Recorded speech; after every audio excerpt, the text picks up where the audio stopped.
All right, I was gone for a week, and I just finished reading Bernard Cornwell's The Last Kingdom, the first entry. I think there's like 13 in this series. It is not a fantasy series. It's historical fiction, and I needed a little bit of a palate cleanser between the two Malazan books that I was doing, and I'm glad I did it. I'm glad I did it a lot. I knew early on what I wanted to say about this book, and I just finished it like 5 minutes ago and turned this on. I really liked it. I really liked it. Now, it gives me the same vibes in a lot of ways as John Gwynne. It is very gritty. It is a war. It's a war story spoken through the eyes of this main character, Uhtred, son of Uhtred, who his father, his grandpa was Uhtred, and it's just a big line of Uhtred's, this Saxon. And it takes place in, I think, 866 to about 877, something like that, when the Vikings come, when the Danes come. And he is on this one side in the prologue, watching this this battle. He's a young boy at the time, and a lot of what this book is, it is kind of seeing his progression. He has this idea. He just wants to go to war. He sees the glory of war, and he soon. This is just from the prologue, so I want to, there's something awful that happens, and he gets taken into the ranks of he's taken by the Vikings, and he's kind of raised as a Dane.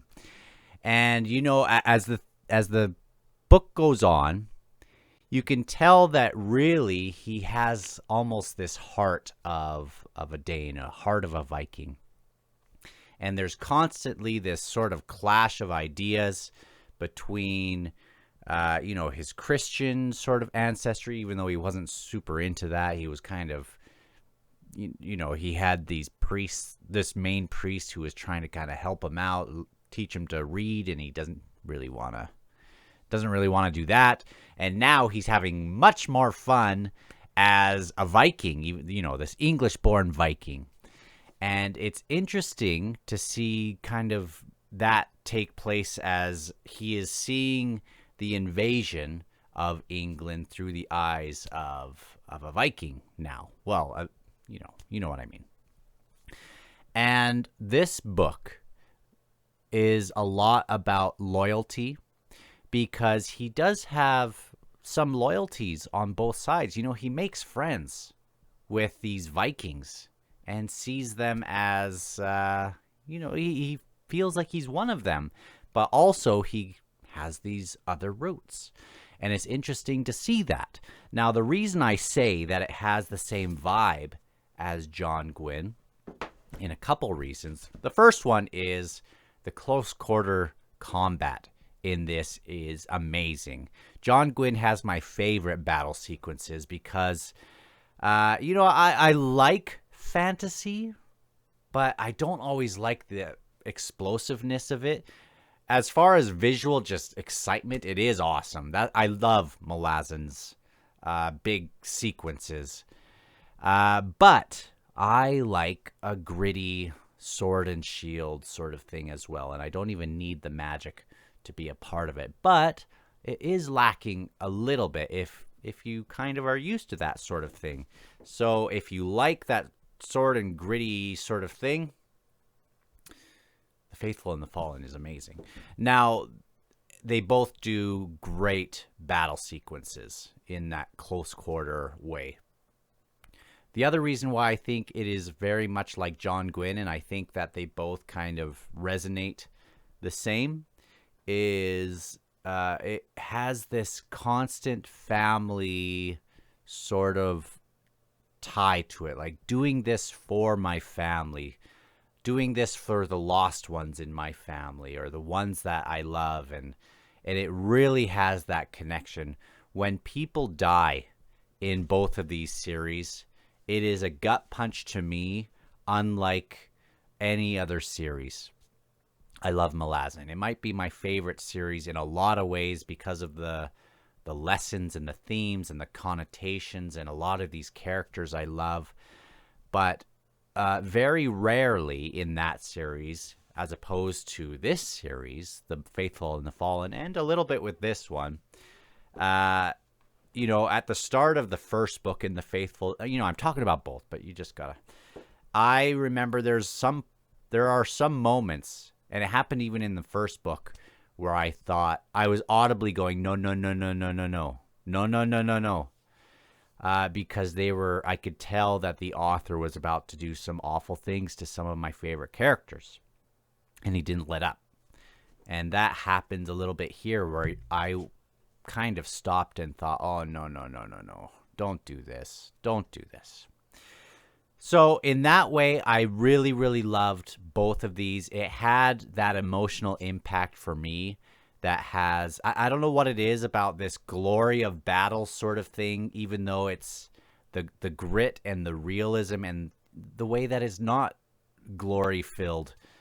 I love that thing where it's doing this for your family, doing this for your community, keeping your city safe. I do like it, and it has all the great vibes of that. And I liked that it was spoken from this English perspective, or the Saxon perspective, as one who really is more of a Dane or a Viking at heart. And we have this constant thing as well where he talks about, well, if we are winning, that means that our gods are beating your god. And he has this thing where he's always talking about the spinning of the threads. You know, that fate is a big thing in this as well. I really, really liked it. Now, I don't know if I'm going to immediately go into the rest of this series. It's a big one. It's a big one. And really, this just makes me want to get to the next part of, not Faithful and the Fallen, but the next three that come after it, A Time for Dread and Blood and Courage or whatever. I haven't read those, and I haven't read the Shadowborn, or, you know, whatever it is. The Bloodsworn. I haven't read that either, and really it just makes me want to go back to that. But what I think I am going to do is, maybe before going into this, I would like to read The Warlord Chronicles by Bernard Cornwell, because I believe it's a trilogy, something a little smaller, and it is a telling of the King Arthur story and Merlin and stuff like that. And I think that a little bit of that additional sort of folklore would be very, very cool. I did love this, though, and I am going to keep going eventually. But those are my thoughts. I'm not going to give it, you know, a rating or anything, even though I really liked it. And if that seems like something for you as well, then go for it. I think I will maybe get a little bit of a palate cleanser again. I'm going to keep going with Toll the Hounds, but I think for my other projects and things, I'm going to do another reading of Dracula by Bram Stoker, and a couple other things in that sort of gothic world at the same time. So, you know, I can always go for another reading of Dracula. So those are my thoughts, and glad to be back. I will get back to Toll the Hounds. I'm almost done chapter 2. I stopped at a really cool spot, and can't wait to talk to you guys soon.